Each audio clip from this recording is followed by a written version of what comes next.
বাংলাদেশ জামাত ইসলামী কি দিন প্রতিষ্ঠার আইডিওলজি থেকে সরে গিয়েছে?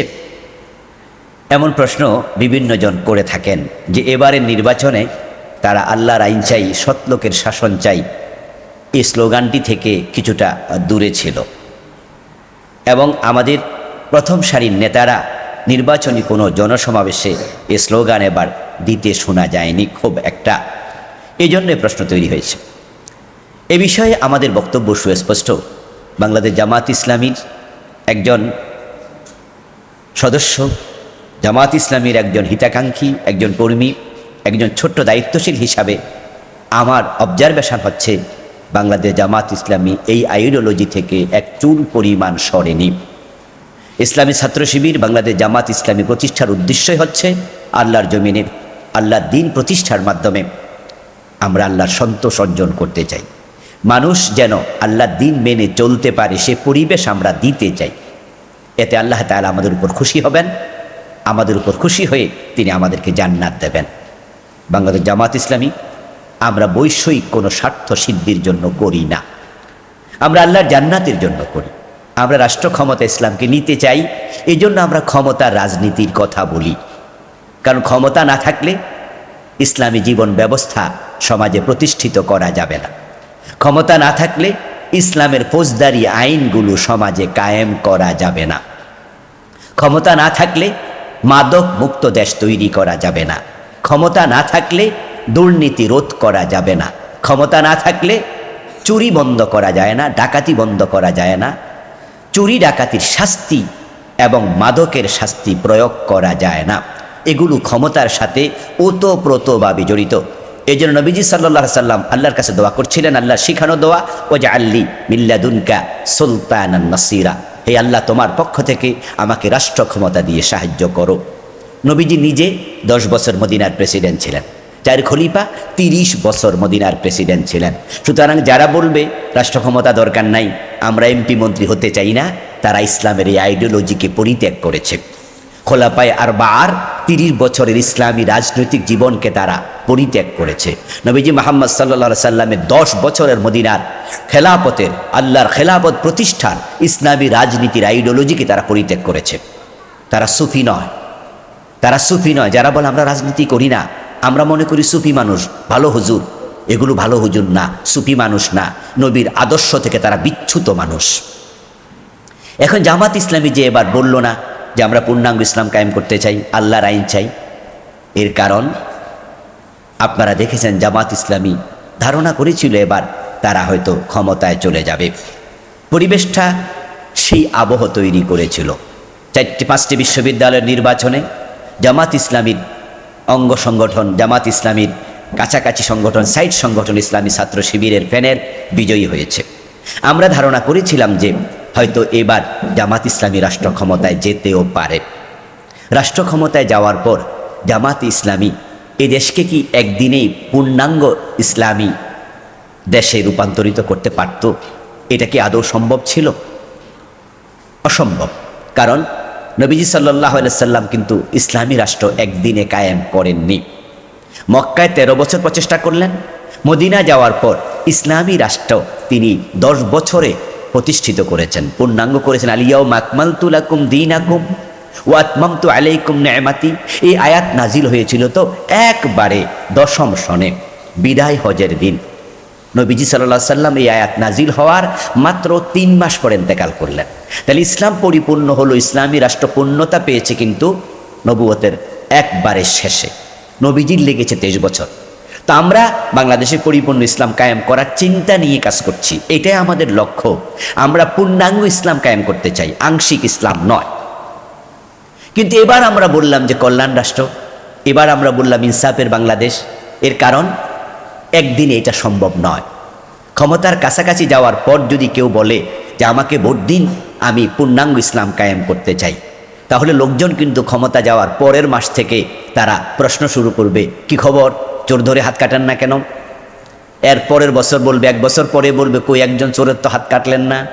5 বছর পরে বলবে মানুষের কাছে, দেখেন তারা পূর্ণাঙ্গ ইসলাম কায়েমের কথা বলেছিল, তারা কিন্তু চোর একজনেরও হাত কাটেনি, তারা এইটা করেনি, ওটা করেনি, জেনা করলে পাথর মারেনি। তখন তারা আমাদেরকে মিথ্যুক বলবে। জামাত ইসলামী এই জন্য বলেছে আমরা ইনসাফপূর্ণ রাষ্ট্র চাই, কল্যাণের রাষ্ট্র চাই। এর মানে হচ্ছে ধীরে ধীরে ইসলামের সকল আইনি কল্যাণকর, দুর্নীতি মুক্ত করা বাংলাদেশ। এটা কি ইসলামী আইন নয়? আমাদের দেশ থেকে ঘোষ বন্ধ করা, এটা কি ইসলামী আইন নয়? মাদক নির্মূল করা, এটা কি ইসলামী আইন নয়? সমাজে ন্যায় বিচার প্রতিষ্ঠা করা, এটা কি ইসলামী শরিয়া নয়? ধীরে ধীরে জামাত ইসলামী চেয়েছিল যে, এবং এটাই সত্য, আমরা এটাই করব। নবীজি সাল্লাল্লাহু আলাইহি সাল্লামের উপর ইসলাম তো একদিনে আসেনি। জাকাত এসেছে দ্বিতীয় হিজরিতে। আস্তে আস্তে করে মানুষের অভাব দূর হলো জাকাতের মাধ্যমে। সপ্তম হিজরিতে নাজিল হলো চোর ধরে হাত কাটার বিধান। তাহলে আগে দারিদ্রতা দূর করা, তারপরে চোর ধরে হাত কাটা। এখন বাংলাদেশে জামাত ইসলামী ক্ষমতায় গিয়ে কি চোর ধরে হাত কাটতে পারবে? কিভাবে কাটবে? কত মানুষ তো দারিদ্রতার কারণে চুরি করছে। আগে তো জাকাত প্রতিষ্ঠিত করতে হবে, তারপরে না এবার আস্তে আস্তে করে চোর ধরে হাত কাটার দিকে যাবে। আর অনেকে মনে করে চোর ধরে হাত কাটা, জেনা করলে পাথর মারা, এটাই শরিয়া।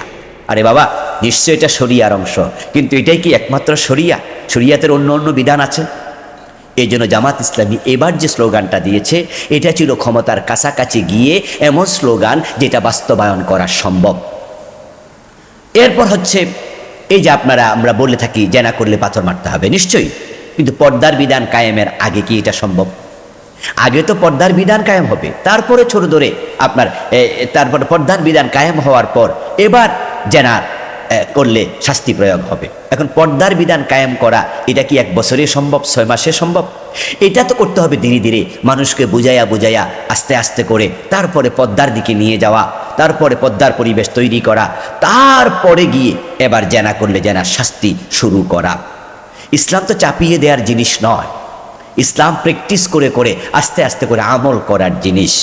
এই জন্য জামাত ইসলামী চেয়েছিল যে এমন কিছু কথা বলবে যেটা সরকারি দলে গেলে, ক্ষমতায় গেলে বাস্তবায়ন করা সম্ভব হবে।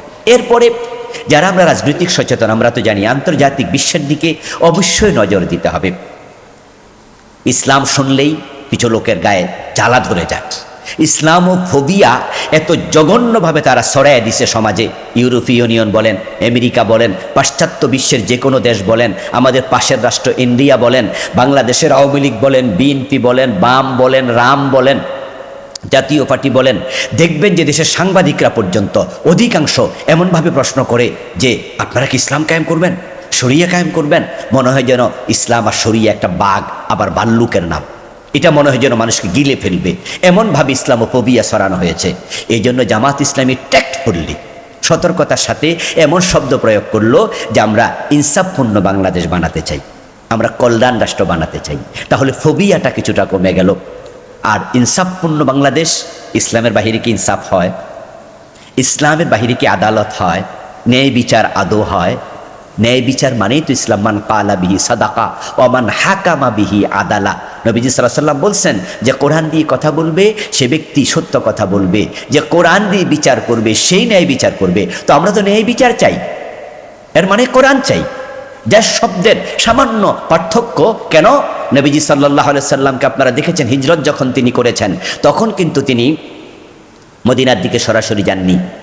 তিনি মদিনার বিপরীত দিকে 3 মাইলের মতো গিয়েছিলেন। তারপরে গারে সাউরে 3 দিন লুকিয়েছিলেন, কাফেররা যেন বুঝতে না পারে তিনি মদিনার দিকে যাচ্ছেন। এটা হলো হেকমা।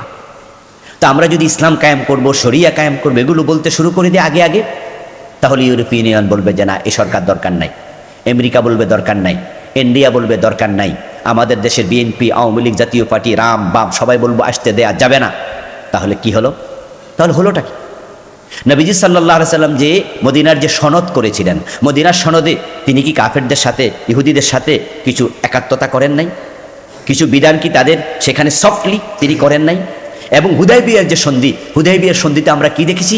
নবীজির হেকমা কত উচ্চ পর্যায়ে ছিল যে সেখানে মুহাম্মদুর রাসূলুল্লাহ, এ রাসূলুল্লাহ শব্দ পর্যন্ত নবীজি কেটে ফেলেছিলেন। বলছে ঠিক আছে, এটা শব্দ বাদ দাও, আপত্তি যেহেতু ওদের আছে, এই শব্দ বাদ দাও, লেখো মুহাম্মদ ইবনে আব্দুল্লাহ।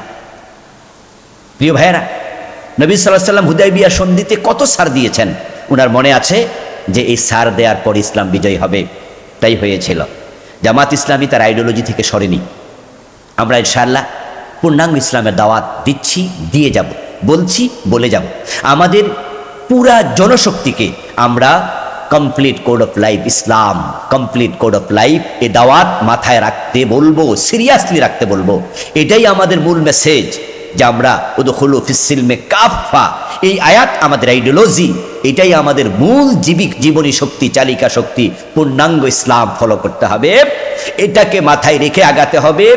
পূর্ণাঙ্গ ইসলামের ধারণা থেকে চুল পরিমাণ বিচ্যুত হওয়া যাবে না। জামাত ইসলামী সে ট্র্যাকে আছে।